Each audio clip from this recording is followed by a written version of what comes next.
again, let me tell you, Rogers. But I have to ask you, because you're equally on record in public mentioning that President William Ruto offered you 2 billion Kenya shillings to resign ahead of the impeachment in October. Yes. So isn't that a counter-narrative? No. I talked before. He talked the other day. Okay. I have not talked after he has talked. So your claims are true? I said he talked to me. He sent a very senior officer in government. One, he called me myself when we disagreed and said, I cannot work with you. I would like you to resign. And if you don't, I'll impeach you. And later on in the interview, I'll tell you why we disagreed. And he said, instead of you going home empty-handed, and since you assisted me, I would like you to go with your retirement package, and I can get you some money to get you started off, like 1.5, 2 billion. I told him to go to hell. I'm not interested. I'm priceless. And that kind of money, you know I have. You know how much I funded your campaign. I am not a man to be given 2 billion shillings. You know what the kind of money I am into.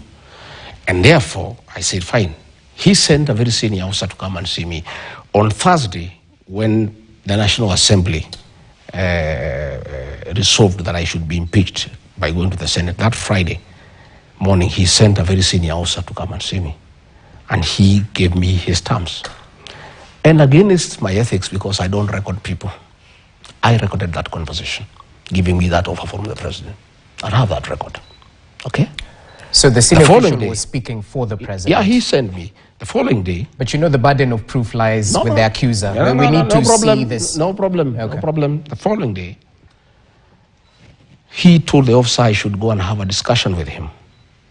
And I refused to go to State House. He suggested I go to his hotel, the Western Hotel. I refused. And we met somewhere along State House Road in one of the safe houses run by the National Intelligence Service.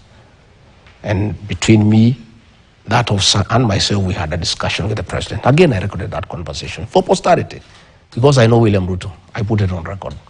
Again, he gave me that offer. I told him I'll think about it. I didn't want to have a fight with him because it was not necessary.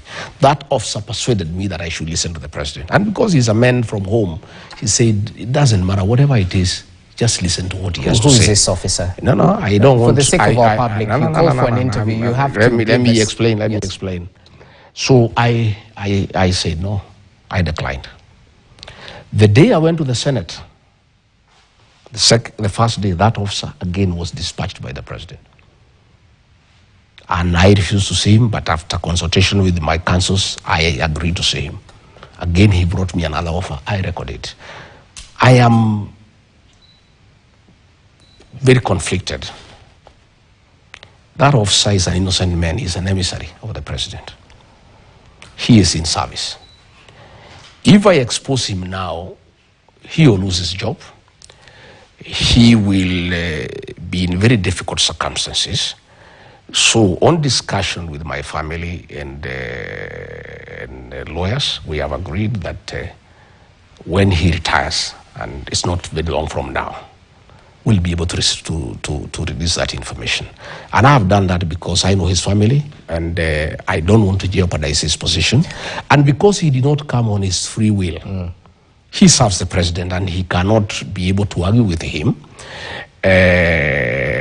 I'll have that information. It is ready, it's well stored, and I would like to tell these people not to try to come and read here to get it. It's not here. I've stored it nicely with somewhere, and it's in good position. Allow me to reel you in, because you're a truthful man, as you say. At the end of the day, if you're giving us allegations, you have to substantiate. I don't have to. I have told you, because when the president went to that interview, he was asked to substantiate. He refused to substantiate. I have done a lot of substantiation. I've explained to you why I don't want to receive the information now. But I will release the information because it's for public information, so that between me and the president, the people can know who is right and who is not right and who is lying to the people of Kenya. You know what your critics are saying? Yeah. Since